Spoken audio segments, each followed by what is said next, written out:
Hello வணக்கம். இது உங்கள் சிவி ஜோன். எல்லாரும் எப்படி இருக்கீங்க? இப்போ பார்த்தீங்கன்னா இந்த ப்ரொமோ 3 வந்துட்டு நிறைய பேர் வந்துட்டு அப்படியே ஒரு சலசலப்பில் ஏற்படுத்தி விட்டுச்சு. ஒரு பக்கம் வந்து எல்லோரும் கலங்குறாங்க. என்னங்க திவாகர் இப்படி இந்த பிக் பாஸ் விட்டு போகிறத நினச்சி கூட பார்க்க முடியலங்க. ஏங்க அப்படி ரமேஷை என்னங்க பண்ணுறாங்க, அரோரா அப்படி என்னங்க பண்ணாங்க, சுபிக்ஷா அப்படி என்னங்க பண்ணாங்க, இப்படின்னு நிறைய பேர் சொல்லிட்டே போகலாம். எஃப்ஜேலாம் எவ்வளோ அட்டூழியங்கள் பண்ணுறா, அவரும் உள்ளே இருக்கார், என்னங்க நடக்குது அப்படின்னு நம்ம சொல்லலாம். பட் இங்கே என்ன கெமியை யோசிச்சு பாருங்களேன். கெமி அப்படி என்ன பண்ணாங்க இல்லை? இதெல்லாம் யோசித்து பார்த்தா நம்மளுக்கு நிறைய விஷயங்கள் வந்துட்டு இன்னுமே மர்மமாக அது ஒரு கொஸ்டின் மார்க்காக தான் இருக்கும். பட் அதையும் தாண்டி இன்றைக்கி வந்துட்டு ப்ரொமோ 3 கன்ஃபார்ம் பண்ணியிருக்காங்க, இந்த மாதிரி திவாகர் வந்து இந்த பிக் பாஸ் விட்டு வெளியே போகிறார் அப்படின்ற மாதிரி விஷயங்கள். ஆனால் இது வரைக்கும் பார்த்தீங்கன்னா இந்த மாதிரி ப்ரொமோ 3 வந்துட்டு எப்பயுமே வந்து இவங்க தான் எவிக்ட் ஆகிறாங்கன்ற விஷயங்கள் காமிக்க மாட்டாங்க.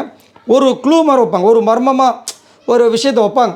அப்போ தானே ஒரு எக்ஸ்பெக்டேஷன்ஸ் இருக்கும், யார் போகிறாங்க அப்படின்ற விஷயங்கள். அதுக்கப்புறம் போகும்போது யார் அழுவாங்க, யாரெல்லாம் அழுதாங்க, போகும்போது என்னென்ன விஷயங்கள் நடந்துச்சுன்னு. ஆனால் எல்லாத்தையுமே இந்த ப்ரொமோ 3 அப்படி சுருக்கி உடச்சிட்டாங்க. கார்டை காமிக்கிறாரு, திவாகர்னு பேர் இருக்குது, திவாகர் ஷாக்காக வராரு, அழலாம் மாட்டார். அவர் ஆல்ரெடி சொன்னது தான்.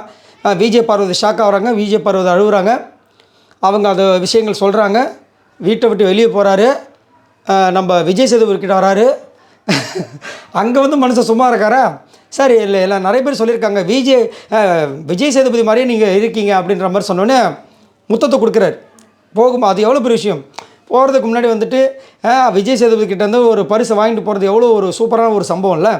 ஆனால் எனக்கு என்ன ஒரு அப்படியே உள்ளுக்குள்ளே தோண்டிகிட்டே இருக்குது அப்படின்னா, ஏன் முதல் ப்ரொமோ 3 போட்டாங்க அப்படின்ற ஒரு டவுட் வந்துகிட்டே இருக்குது. என்னையை வந்து ரொம்ப அப்படியே எக்ஸைட் பண்ண வச்சிட்டாங்க இவங்க. ஏதோ ஒன்று இட்டு கட்டி இருக்க மாதிரியே இருக்குது, இருக்கும் ஏதோ ஒரு இருக்குது அப்படின்ற மாதிரி தோணுது. அது பார்க்கலாம். அதுக்கு முன்னாடி வந்துட்டு திவாகர் போகிற விஷயங்கள் ஒரு பக்கம் விஜய் பார்வதிக்கு ஷாக்கிங்காக இருந்தாலும் இன்னொருத்தருக்கு வந்து பயங்கரமான ஷாக்கிங்காக இருக்கும். என்ன தகவல்னால் அவரும் பயங்கரமாக அழுதுருக்கார் அப்படின்ற மாதிரி ஒரு தகவல் வருது. கண்டிப்பாக அழுவார். அது வந்து 2 விதமாக இருக்கும் அந்த அழுகை. ஒன்று வந்துட்டு இவ்வளோ நம்ம இவ்வளோ தூரம் பழகியிருக்கோம், நம்ம வீட்டை விட்டு ஒருத்தர் போகிறாரு, அதுவும் நம்ம நிறைய கலாய்ச்சிருக்கோம், அந்த மாதிரி ஒரு அழுகை வரும்ல. இல்லை ஏன்னா டெய்லி நம்ம வந்து கலாய்க்கிறோம், ஜாலியாக பேசுகிறோம், அவங்களுக்குள்ள ஒரு ஸ்பெஷல் பாண்டிங் ஒன்று இருக்கும். அது அவ்வளோதான் வந்துருச்சு, சரிங்களா? அதனால தான் உரிமையோடு சண்டை போட்டுக்கிறாங்க எல்லா விஷயமும். அதாவது இதெல்லாம் தாண்டி என்னதான் அவர் வந்து உள்ளுக்குள்ளே வந்து இந்த மாதிரி இருக்குது அந்த மாதிரி அசிங்கமாக பேசினாலும் இன்னொரு அழுகை இருக்குது. அட பாவி, இப்போ தான் கவுண்டமணி செந்தில்னு பேர் வாங்கிடும், நீ பாட்டு இப்படி பிச்சுட்டு போயிட்டேடா, நான் இப்போ என்னடா பண்ணுவேன்? நான் இப்போ போய் எந்த செந்தில் போய் நான் பார்ப்பேன்? எனக்கு யாரா இங்கே செந்தில் இருக்கா? என்னையை தான் நான் செந்தில் மாதிரி வச்சு கொத்துவாங்க அப்படின்ற மாதிரி வந்துட்டு அவருக்கு ஒரு மைண்ட் இருக்கும். ஒருவேளை அதனால் அழுகிறாரான்றது தெரியல, ஆனால் அழுதுருக்கார் அப்படின்ற மாதிரி ஒரு அப்டேட் வருது. அதே மாதிரி எனக்கு தெரிஞ்சு கண்டிப்பாக அவர் போகும்போது வீட்டில் மோஸ்ட்லி எல்லாமே ஷாக் ஆவாங்க. கிட்டத்தட்ட ஒரு பாதி பேர் அழகிறதுக்கு வாய்ப்பு இருக்குது. விஜய் பார்வதி கமருதீன் லைட்டாக கண்கலங்க வாய்ப்பு இருக்குது, லைட்டாக தான், மற்றபடி வந்து பெருசாலாம் இருக்காது. விக்ரம் கண்கலங்க வாய்ப்பு இருக்குது, மற்றபடி எல்லாருமே ஷாக் ஆவாங்க. ஒருத்தர் கூட இப்போது இதுக்கு முன்னாடி இதெல்லாம் போகும்போது துஷார் போகும்போது அந்த பெருசாலாம் இல்லை, சிரிச்சிட்டு தான் இருந்தாங்க. பிரவீன் போகும்போது ஷாக்காக இருந்தாங்க, ஆனால் அழுகை கெமி மட்டும் அழுதாங்கன்னு நினைக்கிறேன். பட் இந்த வாட்டி கண்டிப்பாக 2-3 பேர் எக்ஸ்ட்ரா வேலை வரதுக்கு வாய்ப்பு இருக்குது. ஏன்னா எல்லாருக்கிட்டையும் போய் பேசுவார், எல்லாருக்கிட்டையும் பேசி ஜாலியாக இருப்பார், எல்லாருக்கிட்டையும் திட்டு வாங்குவார். அதே மாதிரி எல்லாருக்கிட்டையும் ரீல்ஸ் போட்டேன். இப்போ அவரோட பெரிய அச்சீவ்மெண்ட் என்ன தெரியுங்களா? வரும்போது யாரெல்லாம் இவரை வந்துட்டு ரீல்ஸ் மட்டும்தான் இவன் பண்ணுறான் அப்படின்னு சொன்னவங்கள ரீல்ஸ் பண்ண வச்சார். அவங்களே வந்து இவர் கூட வந்துட்டு ரீல்ஸ் பண்ணி அதை வந்து ஒரு ஸ்கிட்டு மாதிரி வந்து அமித்லேருந்து பிரஜன்லேருந்து அந்த என்ன கையை பிடிச்சிருத்தியா அப்படின்னு பார்ப்பார். அதெல்லாம் வந்துட்டு எங்கேயோ அந்த மாதிரி இருக்குது. ஸோ கண்டிப்பாக வந்து இன்றைக்கி ஏதோ சம்திங் நடக்கும். ஒன்று சீக்ரெட் ரூம் இருக்க வாய்ப்பு இருக்கலாம் அப்படின்ற மாதிரி தோணுது எனக்கு தோன்ற விஷயங்கள்.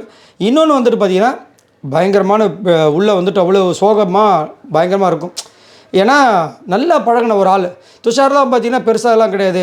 பிரவீன் பார்த்திங்கன்னா எல்லார்கிட்டையும் பழக மாட்டார். ஒரு சில அந்த அன்புகாங்கிட்ட பயங்கரமாக பழகுவார், கெமிக்கிட்ட நல்லா பழகினார், மற்றபடி எல்லாருக்கிட்டையும் சண்டை வாங்குவார்.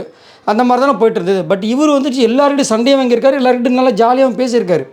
குறிப்பாக கானாவினத்து விஜய் பார்வதி என்ன பண்ண போகிறாங்க, விஜய் பார்வதி பண்ணது நம்மளுக்கு தெரிஞ்சு போச்சு, கானாவினத்தை என்ன பண்ண போகிறாருன்றதான் நான் இது. அதே மாதிரி இதுக்கப்புறம் கானாவினத்தோட கேம் கண்டிப்பாக சேஞ்ச் ஆகும். ஒன்று சர்ன்னு ஏறும், இல்லை சர்ன்னு அதில் பாதாளத்துக்கு போகிறதுக்கு வாய்ப்பு இருக்குது. ஏன்னா நீங்கள் நல்லா இந்த இது வரைக்கும் அந்த 6 வாரங்களை முடிஞ்சு இப்போ எடுத்து பார்த்தீங்கன்னா கானாவினத்தோட கேம் பார்த்தீங்கன்னா டாஸ்க்கு மற்றபடி ஃபுல்லாக வந்து நம்ம கானாவினத்து திவாகர் கலாச்சார விஷயங்கள் மட்டும்தான், வேறு எதுவுமே இருக்காது, ஃபுல்லாக வாஷ் அவுட். ஸோ இதுக்கப்புறம் அப்போ எப்படி இருப்போம் அதை கொஞ்சம் யோசிச்சு பாருங்கள். அதே மாதிரி ரம்யாலாம் என்னென்னே ஒன்றும் புரியல. ரைட், இதை பற்றி உங்களோட கருத்துக்களை சொல்லுங்கள். பாய் நண்பர்களே, மறக்காமல் அந்த லைக் தட்டி விடுங்க.